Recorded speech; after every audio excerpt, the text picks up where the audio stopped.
I noticed in Afghanistan, people are very attached to food. And when they are served lunch, they fill up the plates. This is, of course, fear of hunger. Mm-hmm. But they don't eat half of that food. And then it goes away, wasted. And when I only think that half of that food would save somebody's meal for the day, if we are aware of that, we will not take that food or wrap up the half and go give it to the hungry person. So that would make it positive change. To begin from our daily, I'm becoming aware now, for example, if I am spending 100 rupees, I'm questioning what is another 100 rupees must go to somebody else in order to justify my spending. Okay. So I'm becoming self-aware of my habits and also self-responsible. This stops me spending 100 rupees. Otherwise, if I spend 100 rupees today and tomorrow, I'm becoming very obsessed with my own habit and forgetting. So I make a habit. You spend 100 rupees, you got to give it away, 100 rupees. So now I'm checking, can I afford to spend 100 rupees? You measure your behavior. Right. And with that, you help somebody else. And we are in conflict always, and people around us are in conflict always. If we are positively approaching, if our attitude is positive, the other's conflict reduces. And if we stop judging, the conflict becomes changed. You were one of, I think, the early supporters of the feminist movement, you know, when it started. So your take on feminism, has it evolved or changed for you as a concept? It has. I think now, when I was a little girl, when Gloria Steinem came with the concept of feminism, it meant girls have the same rights as boys, because my brother was cherished and I was always beaten up. So it was like I had to prove to arrive to the status of the brother. Throughout my life, it went on proving yourself to be good enough, to be worth it, and to earn the space you're holding. For anything, education, profession, everywhere you had that wall to break. And every time, if you were too hard, you were compared to men, and you were always put down. If you were too soft, it didn't work. So you had to use your femininity to manipulate to get through. So it was a big struggle. Now I have arrived to a place where I am so confident, and I am finally owning my own rights and my own self. I no longer ask, do I have right? I know I have right. I demand it and I prove it. I do not prove to others, but I just own the space. And my needs have changed as well. As a concept now, feminism is misunderstood, and young girls do not associate with feminism. So at my time, everybody wanted to get married and be taken care of. Have 4 kids, they're miserable for the rest of their lives. What's wrong with them, right?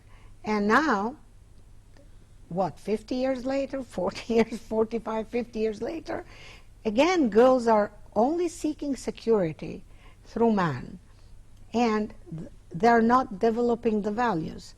Now, poor man, I feel very sorry for man, because the man's identity is changing.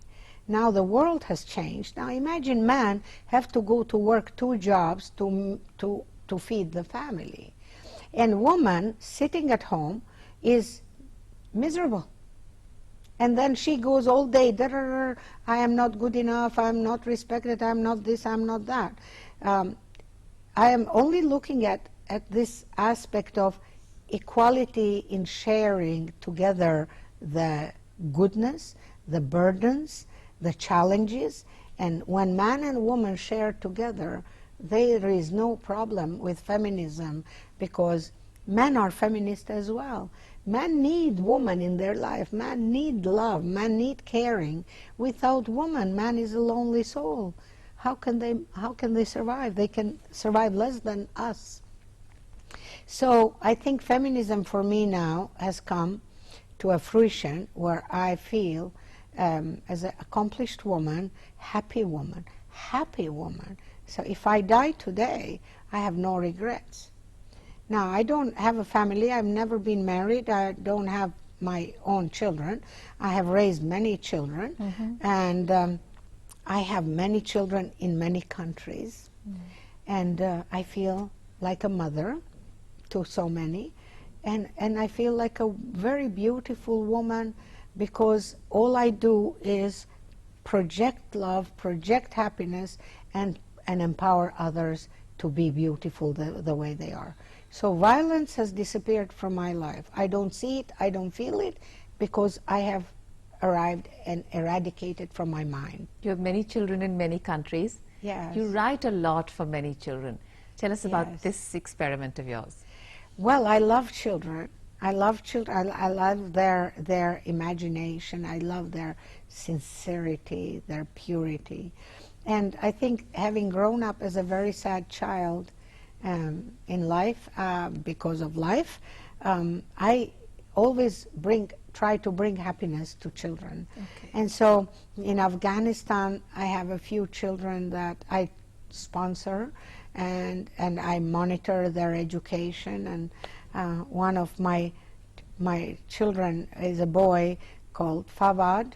He was 6 selling street matches on the chicken street, and feeding his family.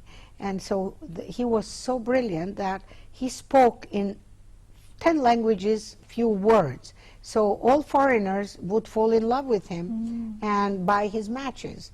And so one day I talked to him about his dreams, and he said he would like to become a pilot. Of course, I said, how do you become a pilot? By going to school. Would you go to school?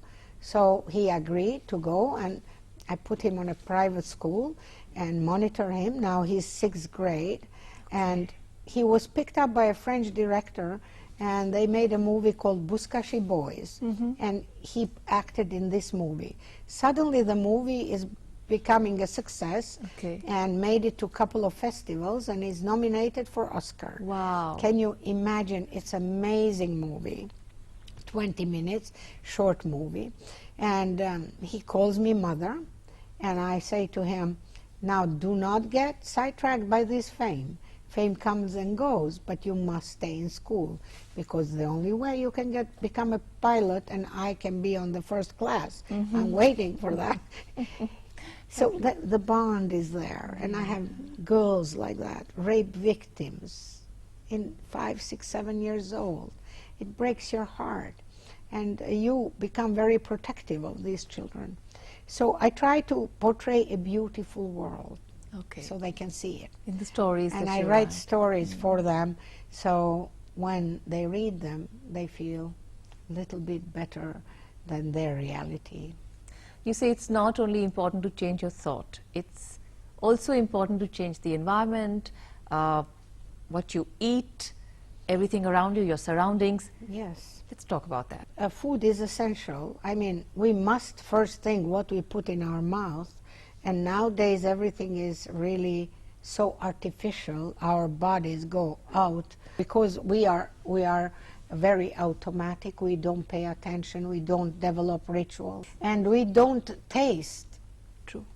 And we don't build a relationship with. And I'm guilty of that. For about 30 years, I've done that. Everything trying to suppress the feelings, discontent, feelings of unfulfillment, feelings of fear, anger, this, that. All these feelings we shove down with the food, suppress it, feel good for a minute, and then forget about it, and the body grows, and sicknesses come, and we complain. We are caught in the chain reaction. However, the nature has blessed us with the food. in natural food, the fruits, the vegetables, if we only look around and if we pay attention to it, if we use fruits and vegetables for the skin care, our skin glows, and you are naturally connected to the nature. That is number one. Meditation, number two. We never meditate. We are so busy and always in a noise. We don't stop to be silent for a minute and just hear your heart and your soul. Hear your spirit, what is saying. We have our whole life recorded inside us. All our talents, all our desires. Who are we? We don't know. We run, television on one side, radio, these cell phones, for example. Cell phones came in, language became short, poetry disappeared, letter writing died. It used to be magical to receive a letter, to receive a photograph. Now it has died. It's not an art anymore. Art of writing has disappeared. The way we sit, the way we dress, feeling the fabric. You don't know how happy I feel in this sari. I just feel completely, I don't know, embraced. You're connected with it. Connected, beautiful. embraced.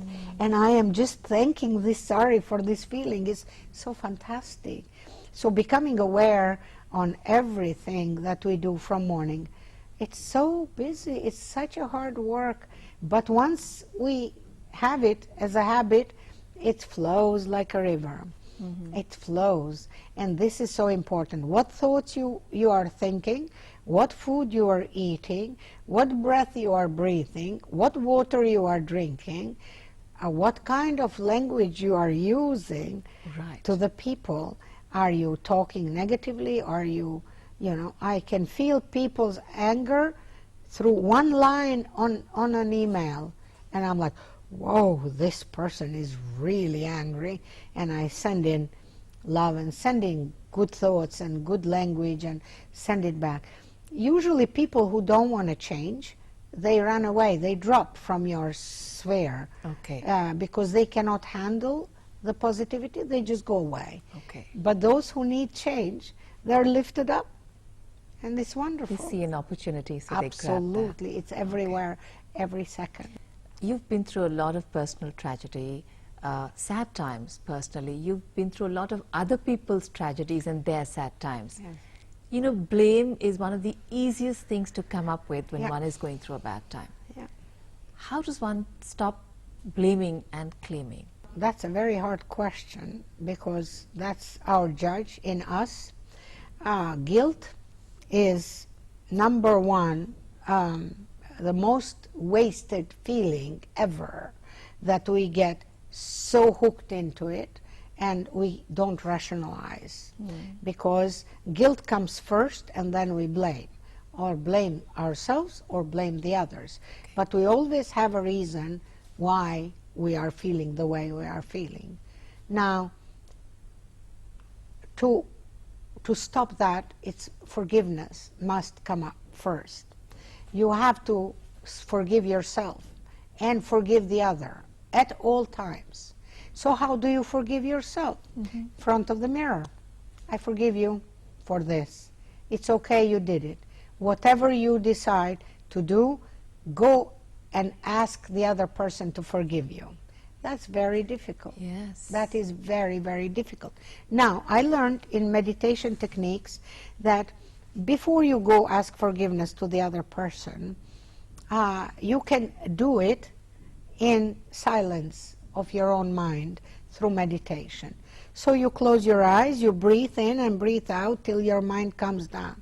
Then you see this other person in front of you, and you have that conversation, and you explain to this person in your head, this is what happened, I am so sorry, can you forgive me? If you practice this couple of times, you will be amazed that when you see that person already gone, the feeling is gone, and forgiveness happens. The magic of the universal consciousness. It's universal consciousness and the energy smoothly moving through, because we holding up everything. It is all me, mine, I, me, mine, I, me, mine, I am hurt, I am being a victim. I am being judged. It's always about this ego, and ego is our biggest enemy. I know. So rising above ego is essential and most important thing in order to shift from blame, from shame, from sin. And otherwise, how can we help anybody else? How True. can we reach out and have compassion for people? We're stuck in a pit ourselves. We have to get out of that Yes, first. we are. And we are also stuck into the society structures and political structures. We're always looking at why this bill is not being passed, why these people don't have the right. Well, people change bills, but raise the awareness of the people, raise the power of the people, the bill will be changed like that. I started the program with a question saying, you know, what is our calling? What do we want to do in life? And there are various stages of everyone's life where this question does crop up. Is there a purpose for me? Do you think there's a purpose for every particular person? I think so. I think we all need to connect to our purposes. I have asked this question all my life since I was 3. And every 10 years it changes. I think every time maybe this is it, maybe this is it. But now I'm asking a different question. I'm asking a question, when I die, what do I want to leave, what legacy I want to leave behind is no longer what is my purpose, is am I really fulfilling the purpose of my being? So I thought up to 20, it's a rebellious time trying to, I want this way, I want that way, family doesn't let you, society doesn't accept you, time of confusion, you are a rebel. From 20 to 30, time to find direction, education, school, this, that, you're looking for direction and you're looking to be established. From 30 to 40, raising the family. Some families get married, have children. I raised many families and bringing my own as well to the States and adjustment and new identity. From 40 to 50, stability and thinking now, what is your life worth? Because now you begin to enter middle age and you are no longer pretty and you're no longer shining, energy changes. But from 50, oh my God, you come into your element. And what have you accomplished? I ask myself, are you happy with what you have accomplished? What is left undone? If I have 20 years to go, or 1 year to go, or 30 years to go, how do I want that lived? What do I want to leave behind for the young generation as an example? I know I have a lot of work to do, and whatever time I have for the last quarter of my life, I would like to live it meaningfully, healthy, and inspire, motivate, influence people to change their life. What brought you to India, and the first time that you came to India, how did you feel? Oh my God. My friend Abba Baiya was working with me in Afghanistan, so she kept inviting me to come to India, and I kept saying yes, yes, yes, but it took 3 years to come. So one day I had 5 days off in Afghanistan, and I said, why don't I just go to India? And I had no clue what India looked like. So when I landed in the airport, and when I saw all these people, I was lost. And then I took a rickshaw. In my head, see how we refer to all perceptions that we have stored. In my head, I thought there is a center, a circle, people sit outside, and I'm going to the center. So I took a rickshaw from the airport, and I ended up in Connaught Street. And then, from there, was an experience. Anyway, I fell in love with India, and India fell in love with me. Yes. So for me, India has rewarded me for every good thing I have done in the world. Because the minute I come here, people love me so much. And people, I don't understand. I keep always feeling, I haven't done anything for you. Why you're doing so much for me? They just love me so much. And my healing has been completed here. I have connected to spirituality. In India, I have met amazing people. And they talk all about love, spirituality, compassion, service. So I am so connected. I miss them when I'm not in India. Just want to say, you know, it's been so wonderful for shedding so much of love, light and color onto our program. Thank you so much. It was pure delight speaking with you. Thank you so much, and thank you, India. Thank you for your love, your compassion, and your beauty. May you always be an example to the world. Thank you. Thank you.